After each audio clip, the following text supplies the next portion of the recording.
जी अस्सलाम वालेकुम, welcome back to another video. आज हाजिर हुए हैं एक और नई वीडियो के साथ जो कि है मोंटीनेग्रो वीज़े के ऊपर। मोंटीनेग्रो जो है वो एक यूरोपियन कंट्री में आता है और दुबई के लिए ऑन अराइवल भी मिलता है, लेकिन क्या है कि एंट्री का इशू होता है। बेटर ये है कि आप वीज़ा अप्लाई करके ट्राई करें, अगर आपको वीज़ा मिलता है फिर ट्रैवल करें। या फिर कोई अगर अल्बानिया ट्रैवल कर रहा है, अल्बानिया का वीज़ा उसके पास है, तो अल्बानिया के अंदर से 50 दरहम्स का आपको जो है मोंटीनेग्रो वीज़ा का स्टिकर लगाकर दे देते हैं। तो जिन्होंने दुबई से अप्लाई करना है उनके लिए वीडियो है। अगर आप हमारे चैनल पर न्यू है तो हमारा चैनल सब्सक्राइब करें, बेल आइकन को दबाएं ताकि आने वाली हर वीडियो आप तक पहुंच सके। तो चलते हैं अपने कंप्यूटर की स्क्रीन पर। सबसे पहले हमारे पास एक जीमेल आईडी है और हमने यहाँ पर लिख लेना है मोंटीनेग्रो एप्लीकेशन फॉर्म। सबसे पहले जो है हमने मोंटीनेग्रो का एप्लीकेशन फॉर्म जो है उसको डाउनलोड कर लेना है। मोंटीनेग्रो में आपको जैसे दिखाता चलूं कि ये एक मोंटीनेग्रो जो है यूरोपियन कंट्रीज में आता है और मैं इसका मैप जो है आपको दिखाता हूँ। इसके साथ जो है बड़े अच्छे कंट्रीज लगते हैं जो लोग मूव होना चाहते हैं। और ये आप देख सकते हैं कि ये मोंटीनेग्रो है, ये जो पूरा मेंशन हुआ है। इसके साथ एक साइड पे बोस्निया है, दूसरी साइड पे सर्बिया है, तीसरी साइड पे कोसोवो है और एक साइड पे अल्बानिया है। ये इस तरह से कोई इसका जो है बॉर्डर शेयर करता है कोसोवो के साथ, अल्बानिया, सर्बिया और बोस्निया के साथ। और मोंटीनेग्रो जो है उसमें करेंसी चलती है यूरो। जो यूरो है वो जो यूरो है वो 4 दरम 10 फिल्स का बनता है। तो यहाँ से हमने जैसे कि खोल लिया था मोंटीनेग्रो का एप्लीकेशन फॉर्म। तो हमने फर्स्ट वाली वेबसाइट है, इस पर क्लिक करना है। इस पर क्लिक करने के बाद हम स्क्रॉल डाउन करते हैं तो हमें ये एक एप्लीकेशन फॉर्म और इधर से इंफॉर्मेशन वीज़ा, ये दोनों फॉर्म यहाँ से हमें मिल जाएंगे। हमने यहाँ से एप्लीकेशन फॉर्म डाउनलोड किया और साथ में ही ये वीज़ा इंफॉर्मेशन वाला भी डाउनलोड कर लिया। ये हमारे पास दोनों फॉर्म जो है डाउनलोड हो गया। पहले मैं आपको दिखाता हूँ इंफॉर्मेशन। ये जो है हमें कौन अप्लाई कर सकता है, कौन से पासपोर्ट से किस तरह अप्लाई होगा, ये पूरी डिटेल्स इस फॉर्म में आपको मिल जाएंगी। यहाँ से आप अपनी पहले एलिजिबिलिटी चेक कर लीजिएगा। एलिजिबिलिटी चेक करने के बाद आपने एप्लीकेशन फॉर्म फिल करना है। एप्लीकेशन फॉर्म के लिए मैंने आपको सेम वेबसाइट बताई हुई है, वहाँ पर जाना है आपने और यहाँ पर अपनी पीडीएफ को अपलोड कर देना है। यहाँ से जो वीज़ा एप्लीकेशन फॉर्म था उसकी पीडीएफ ये है, इसको मैं अपलोड कर दूंगा। अपलोड करने के बाद यहाँ पर मैं इसका ये 2 लैंग्वेजेस लिखी हुई हैं, ठीक है। फर्स्ट ऑफ ऑल जो हमने रिटर्न करना है वो रिटर्न करेंगे। उसके बाद जो हमने टिक्स लगाने हैं, जो चेक लगाने हैं, हम वो लगाएंगे। नेम मोहम्मद और यहाँ पे आ जाएगा सर नेम में मूसा। यहाँ से हम इस वेबसाइट से जो भी अप्लाई करते हैं तो हम इसको यहाँ से एडजस्ट कर सकते हैं। जैसे ये इस तरह सरनेम में आएगा मूसा। इसमें मोंटीनेग्रो में आपको मदर और फादर का नेम भी एप्लीकेशन फॉर्म में देना होता है। मोस्टली कंट्रीज में फादर का देना होता है, लेकिन मोंटीनेग्रो में ऐसा कंट्री है जिसमें आपको मदर का भी नेम देना पड़ता है। तो मैं यहाँ से फादर नेम मोहम्मद कर देता हूँ एंड मदर नेम में सैयदा जस्ट लिख देता हूँ आपको समझाने के लिए। और उसके बाद हम स्क्रॉल डाउन करेंगे। डेट ऑफ बर्थ है 07101919, ये इसकी मैंने डेट ऑफ बर्थ लिख दी है। और ये लिखने के बाद मैं नेम को भी एडजस्ट कर देता हूँ और डेट ऑफ बर्थ को भी एडजस्ट कर देता हूँ यहाँ पर।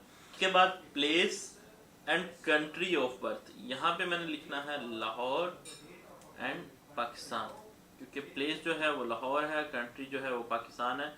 Current nationality Pakistani. आप इसको कैपिटल में फिल करेंगे तो ज़्यादा बेनिफिट होता है, क्योंकि कैपिटल जो होता है वो हमेशा एप्लीकेशन फॉर्म पे अच्छा लगता है। कोशिश करें इसमें 3 लैंग्वेजेस लिखी होंगी, आपने जो सी लैंग्वेज में लिखा है उस लैंग्वेज से के नीचे ले जाए अपना जो है ना नेम या जो भी आप लिख रहे हैं ड्रैग करके, ठीक है। उसके बाद ओरिजिनल नेशनैलिटी एट बर्थ जो होती है वो भी पाकिस्तान में आएगा। उसके बाद ये नीचे आपसे पूछ रहा है कि आपका जो है जेंडर क्या है, आपने उसको बताना है। यहाँ से मैं चेक्स लगा देता हूँ। जेंडर में आएगा मेल और हम यहाँ से जो है मैरिटल स्टेटस लिखेंगे। मैरिटल स्टेटस में सिंगल लिख देता हूँ मैं। और उसके बाद स्क्रॉल डाउन करेंगे। टाइप ऑफ पासपोर्ट जो है, इसका टाइप ऑफ पासपोर्ट नेशनल होता है, ये ज़्यादातर ऑर्डिनरी पासपोर्ट होता है। तो यहाँ से हम लोग जो है इसको नेशनल पासपोर्ट जो है वो सिलेक्ट कर लेंगे। नेशनल पासपोर्ट सेलेक्ट करने के बाद अगेन स्क्रॉल डाउन करेंगे और पासपोर्ट नंबर जो है हम यहाँ से लिख देंगे AB12345 और उसके बाद इशू जो है इधर इशूड बाय, इधर इशू डेट नहीं आएगी, कंट्री आएगा, इशूड बाय पाकिस्तान। ये नीचे आ गया डेट ऑफ इशू, यहाँ पे इशू डेट में लिख देता हूँ 01/01/2022 और इसके बाद वैलिड एंटिल मतलब एक्सपायरी डेट क्या है 01 अगेन 01/2033 कर देते हैं यहाँ पे 10 साल का। पूछ रहे हैं कि आप मतलब मैंने जैसे लिखा मेरी नेशनलिटी पाकिस्तानी है तो कह रहे हैं पाकिस्तान के अलावा आप किसी और कंट्री या मुल्क में रहते हैं, तो इधर से मैं येस पे क्लिक करूँगा। क्लिक करने के बाद यहाँ से हमने इसका वीज़ा नंबर देना है, फॉर एग्जांपल मैं 1 2 3 4 5 6 7 8 9 कुछ भी दे देता हूँ और इसके बाद इसका हमने बताना है कि ये आपके पास इस कंट्री की रिटर्न परमिशन है या नहीं है और कब तक ये वैलिड है। वैलिडिटी डेट हमने लिखनी है 26/01/2026 में एक फर्जी सी वैलिडिटी डेट लिख दी है, तो ये इस तरह से फिल हो गया है। उसके बाद करंट ऑक्यूपेशन आपकी जॉब क्या है, मैं मैनेजर लिख देता हूँ। करंट ऑक्यूपेशन में मैंने मैनेजर लिख दिया और उसके बाद नीचे पूछ रहा है एम्प्लॉयर नेम में मैं लिख देता हूँ XYZ टूरिज्म और एंड एड्रेस दुबई कर देता हूँ। नंबर जो है वो मैं एक फर्जी सा दे देता हूँ।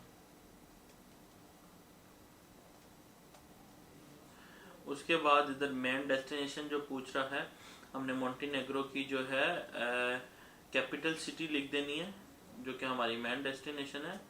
ये इसका कैपिटल सिटी है, इसको हमने यहाँ पर लिख देना है। ये हमारी इसकी मेन डेस्टिनेशन आ गई और इसके बाद हमने अदर वीज़ा इशू, यहाँ पर हमने ट्रैवल हिस्ट्री लिखनी है। तो फॉर एग्जांपल मैं लिख देता हूँ अल्बानिया और अज़रबैजान, कतर, दुबई, इस तरह आपकी जो भी ट्रैवल हिस्ट्री है आपने इस तरह करके लिखनी है। लेकिन एंड वाला लिखने के, जैसे फॉर एग्जांपल दुबई लिखा है तो दुबई के बाद एंड लिखकर और लास्ट कंट्री जो आप लिखेंगे वो इस तरह एंड के बाद लिखेंगे। फ्रांस कर देता हूँ मैं, ठीक है। और इसके बाद इन केस ऑफ ट्रांजिट है तो उसका डेस्टिनेशन हमने बताना है और यहाँ से वीज़ा पूछ रहा है कि आप कौन सा अप्लाई कर रहे हैं। तो यहाँ से जो है मैं सिलेक्ट करूँगा इंडिविजुअल आएगा और यहाँ से आएगा इंडिविजुअल आएगा और यहाँ से ट्रैवल आएगा, ठीक है। उसके बाद ये हमसे पूछ रहा है कि आपको कितने एंट्रीज वीज़ा चाहिए, मैं इधर से 1 एंट्री कर देता हूँ, single entry. Purpose of travel इधर आएगा टूरिज्म और इसके अलावा हम नीचे आते हैं तो यहाँ से हमसे ये पूछ रहा है natural legal person are you visiting. ये मेन चीज़ है। मोंटेनेग्रो जो है वो मोस्टली इनविटेशन बेस्ड वीज़ा होता है। अगर आपके पास इनविटेशन है तो वेल एंड गुड आप अप्लाई करें, अगर नहीं है तो आप अल्बानिया अप्लाई करें, अल्बानिया वीज़े पे जाएं, वहाँ से जाके मोंटेनेग्रो लें तो आपको ईजिली मिल जाएगा। Address where you be staying in Montenegro, तो ये पूछा कि आप मोंटेनेग्रो में कहाँ पे रहेंगे। हम यहाँ पे इनका जो मेन सिटी था उसका नाम लिख देते हैं, आगे से होटल, क्योंकि मैं टेम्परेरी से फिल कर रहा हूँ तो मैंने इसके साथ में होटल लिख दिया है। उसके बाद अगेन स्क्रॉल डाउन करेंगे, who is paying for your cost of travelling. Most important thing ये है यहाँ पर, अगर आपके पास स्पॉन्सर है तो आपने माई सेल्फ कभी भी नहीं करना, आपने होस्ट कंपनी करना है या होस्ट पर्सन जो भी आपको स्पॉन्सर कर रहा है वो लिखना है। और यहाँ पे जो है हमने यहाँ पे माई सेल्फ, अगर आप खुद जा रहे हैं खुद अप्लाई कर रहे हैं तो माई सेल्फ कर देना है। Means of support during your stay, आपके पास किस तरह का जो है वो पैसे होंगे, कैश किस तरह से होगा, क्रेडिट कार्ड होगा, कैश होगा। मोस्टली आपने जो यहाँ पर सिलेक्ट करना है वो कैश और क्रेडिट कार्ड्स करने हैं। ये ट्रैवलर चेक या अकोमोडेशन ये नहीं एक्सेप्टेबल होते।